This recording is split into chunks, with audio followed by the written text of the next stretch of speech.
So, Will Smith. For decades, that name just meant one thing: charisma, blockbuster success, global stardom. But his story really is a tale of two completely different halves. You have this empire he's so carefully built, and then you have the one single moment that almost brought it all tumbling down. So how did we get here? Let's unpack the incredible and really complicated legacy of Will Smith.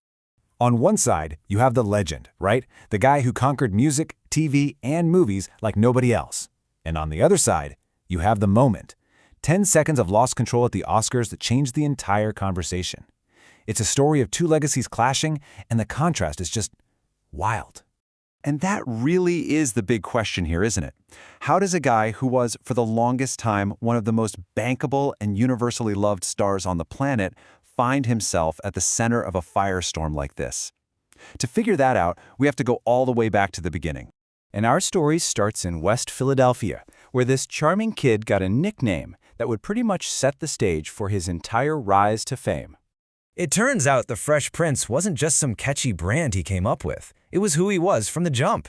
His teachers actually called him Prince because he had this incredible charm, this ability to talk his way out of anything. And that charisma, it wasn't just a personality trait, it was basically his superpower.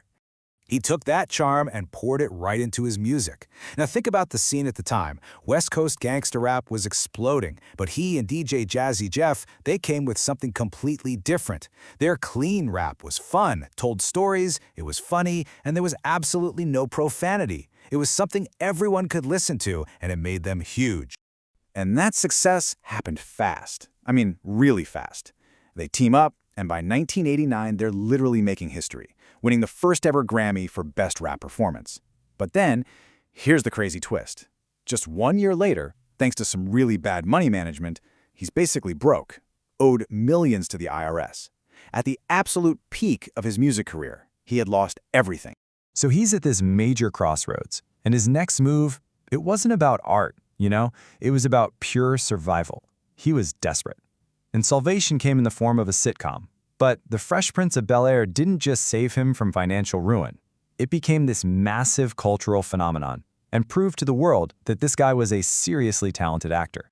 With that TV success as a launchpad, Will set his sights on a new, incredibly ambitious goal. He basically decided, okay, now I'm going to be the biggest movie star in the world. And what happened next was just one of the most dominant runs Hollywood has ever seen. And look, this number right here, this is about pure, undeniable dominance. 8 films in a row, each making over $100 million just here in the States. That had never been done before. He wasn't just a movie star, he was a sure thing.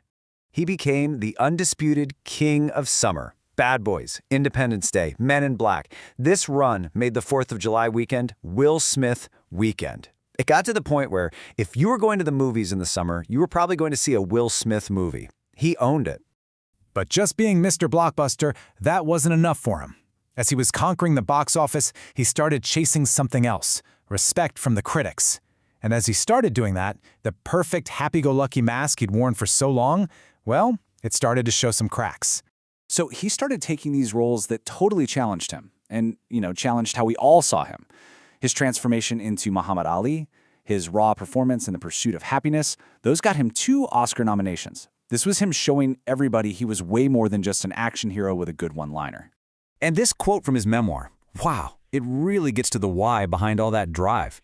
He explains that the whole fun-loving guy the world knew and loved, it was a shield, something he built when he was 9, after he saw his dad violently attack his mom. He said he felt like a coward for not stepping in, and basically spent the rest of his life trying to make sure everyone was smiling, just so he knew they were safe. That's heavy.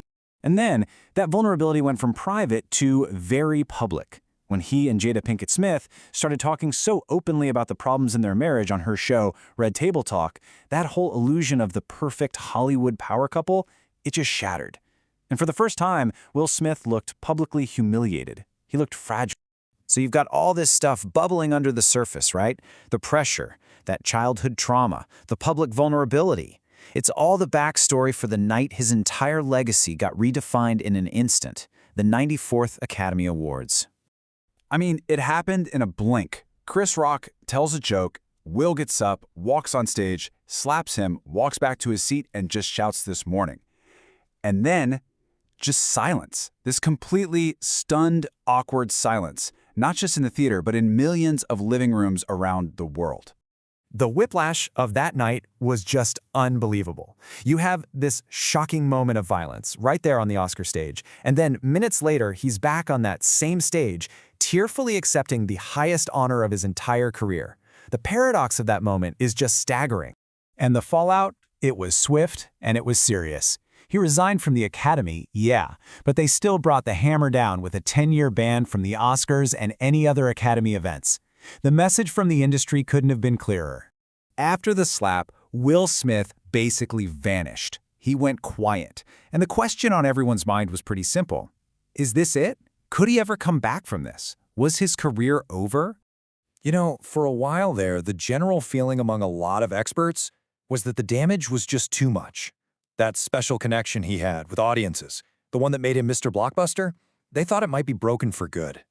So then comes 2024, and his big comeback movie, Bad Boys Ride or Die, hits theaters.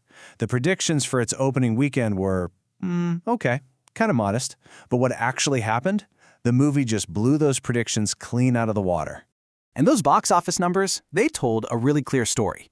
His reputation inside the Hollywood bubble, yeah, that was definitely tarnished. But the actual people buying the tickets, they were more than ready for him to come back. That connection? Turns out it wasn't broken after all. So where does that leave us with Will Smith's legacy? Is his story a cautionary tale about how fast it can all go wrong? Or is this shaping up to be the ultimate comeback story? A story about redemption and the incredible power of that star-to-audience connection? Honestly, right now, that's a question only time is going to answer.